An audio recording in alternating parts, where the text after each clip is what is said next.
Hello and welcome to Sega News Bits Extra. I'm your host George, and with me is Barry. Howdy. And this episode is obviously going to be live on YouTube if you're watching this, and if not, I mean, you know, this is a Patreon exclusive usually every week, so this is kind of like a sample thing, like those Costco samplers. You only get one. Move along, sir. So let's talk about the first bit of news we have here. Catherine is being teased coming to PC, which is kind of like a big deal if you're an Atlas fan, because no Atlas games ever come to PC. So this is a pretty big deal, and it was teased by the Bayonetta Steam page. Got an update where it's just a sheep making a derpy sheep face, and before this, Australia had a listing for a Atlas Catherine Classic game.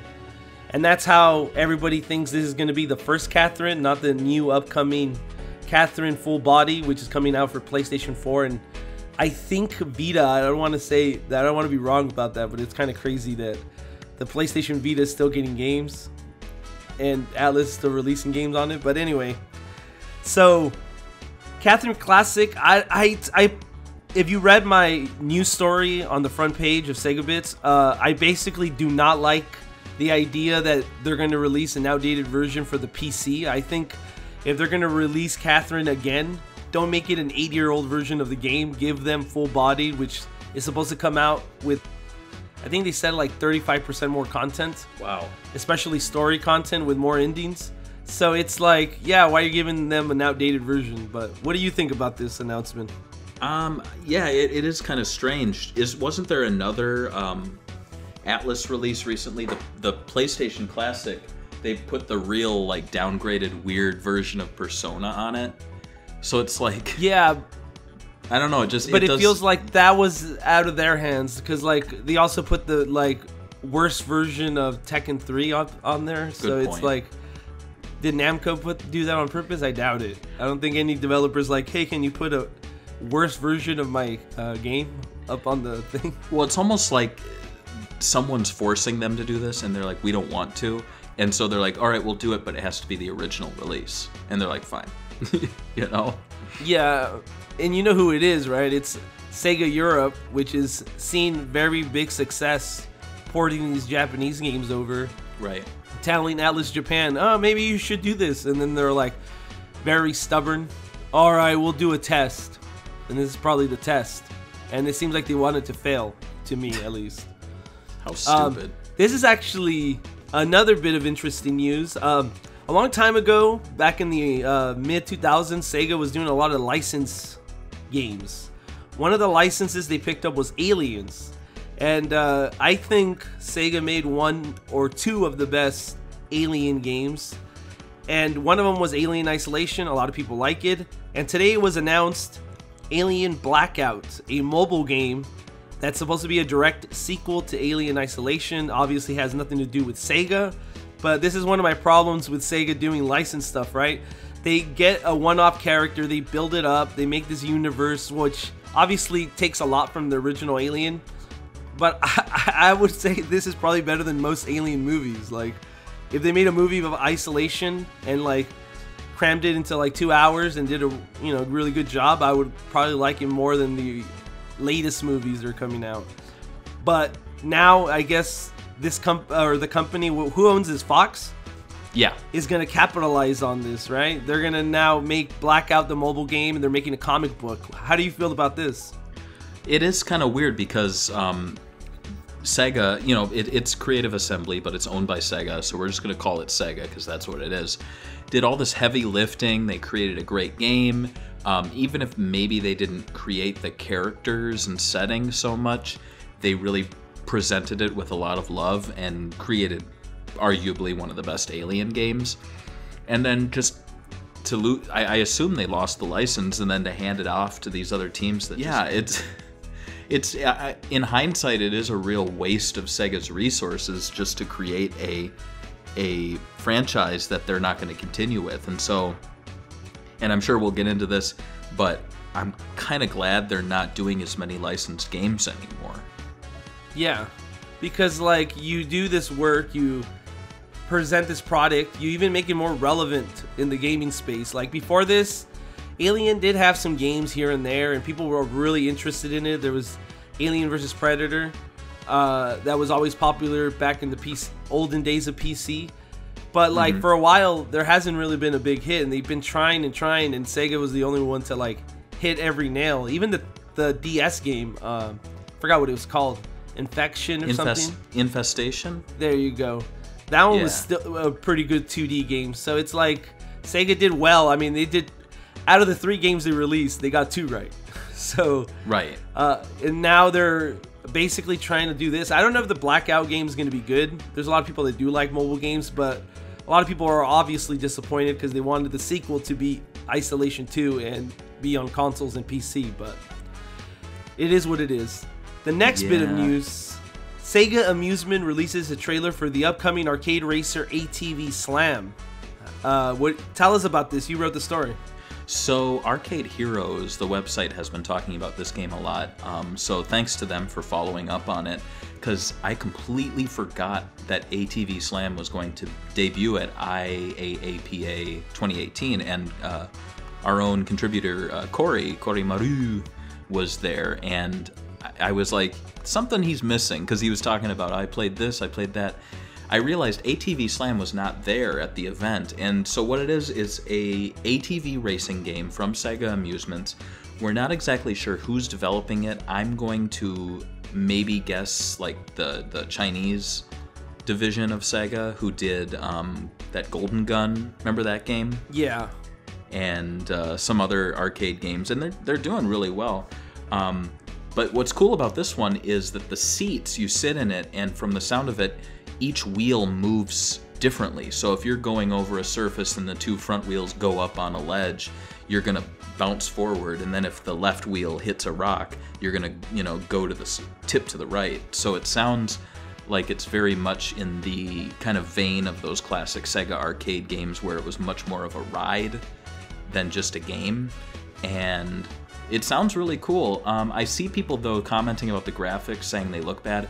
I'll be honest, I'm not a good judge at these, because I look at this and I'm like, this looks great.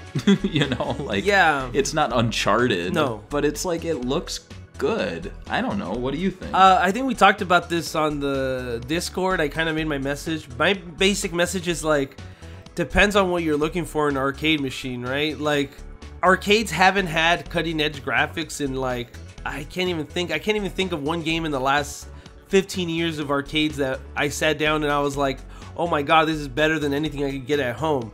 So they're like holding it to standards of the 90s, which has been, arcades aren't what they used to be, and this is kind of what you expect in arcades now. It's more of a fast, fun game that you could just sit down and play.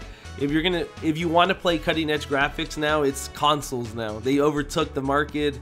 It is what it is. In my opinion, I think they should add some VR stuff to it, because I think the little bumping stuff could really work out. And I wouldn't also mind them even like doing a more realistic game like people want. I don't know if you've played games like Dirt Rally on the PC, but that game has incredible graphics, and like I'm surprised they don't put it on a machine like this, right, with realistic traction. And I'm also very, very, very shocked that Sega hasn't done anything with VR that's arcade. Maybe there's like a law against it that I haven't seen, where you can't cover people's eyes or something. But I haven't really seen VR in an arcade place, like in public. Have you? No, I haven't, and I think the reason is that you need to clean everything. Like, you're not gonna, someone has pink eye and starts playing the game, you're not gonna want to start having that thing being passed around. That would be disgusting. Yeah, it reminds me of like when they used to have, like when I was a little kid, and I remember they had the Virtual Boy little thing, and I remember looking at how gross it used to look, because everybody had their forehead on it, and it was like sweaty. I'm from California, so the heat here is terrible, right? So all these kids just smearing their head on that thing, and it's just like, that would always just turn me off on that console, period. That's kind of gross. What's your story of the week? We do this in the end of the episode. Well, this is a kind of micro Sonic the Hedgehog movie update, and so the microaggression. The Sonic movie Twitter kind of woke up again. If you watch that video, I know they are woke. Well, if you've watched that video where I go through what they post, they retweet the weirdest stuff. It's like Sonic going into a guy's room and like petting his head and being like, "I'm gonna get you, boy," you know, like. You think they're like, purposely gonna make him like a creep in this movie? I hope not, but the most recent tweet was actually from something that went down at the Golden Globes. So basically, Jim Carrey was there, and they had this little back and forth with Andy Samberg, and it was like, "You're kidding, right?" No, but you're on kidding, and that's on TV, so... Yeah, it's awkward because you're a hero, but we do have to ask you to move. You know, I just finished a film. It's called Sonic the Hedgehog. Comes out in November. Oh. Well, you know, come back next year. I'm sure it'll be nominated. All of Hollywood is laughing at the Sonic movie. And people have defended it, going, "Oh, no, they were laughing at Jim Carrey sitting in the wrong section." I'm like, yeah, but they were also saying that Jim Carrey, the one movie you're in this year, looks pretty shit. You know, and they all laughed at him. Yeah. So you think they're just gonna play it up like, yeah, this is a bad movie, guys, right? Like maybe like Deadpool it, where they're like, yeah, this is kind of a cheesy setup. I get it. Maybe, but I really feel like it's gonna be like a Smurfs situation where everyone just knows the movie's gonna be bad, and it's just like lumped in with those movies. I also think it's weird they're calling him Robotnik. Like that's so bizarre. I don't get it. It sounds pretty cool. When I was a kid, I always thought it sounded cooler than Eggman, but Eggman was an insult towards him, at least in Adventure. Right. So when they kind of introduced it in Adventure more, I was like, oh yeah, it makes sense. Sonic's making fun of him, right? Well, yeah, and I grew up with the name too, but I just think it's weird, like from a marketing perspective, to be like, yeah, let's use Robotnik in a major motion picture about Sonic when we haven't used Robotnik since 1998. I think it's what it feels like to me. It feels like Sega of America had like these like guidelines, and the movie studio looked at them, and then they're all, cool, we're doing the opposite of everything on this list. Thank you, though. Thank you for this. Yeah.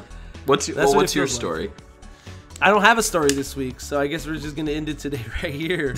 I actually do not have a story that I liked this week at all. Everything was terrible this week. Wow. Everything. Wow. Improve, please. Like, I can't even think of one thing. Can you think of one thing that's good that it's not? I mean, yours wasn't even good. I know. I can't think of anything good. It was a terrible week. Awful. I do have a good bit of news, actually. What is it? So if you like listening to Sega News Bits, but you don't like looking at videos, if you support us on Patreon at any tier, you can get Sega News Bits videos as audio as well. And if you back us at the $5 tier, you also get the extra video each week as well as an audio version. So basically, you're getting 2 videos and 2 audio versions every week, which is pretty cool. What a bad way to end this video, with an ad. Goodbye, everybody.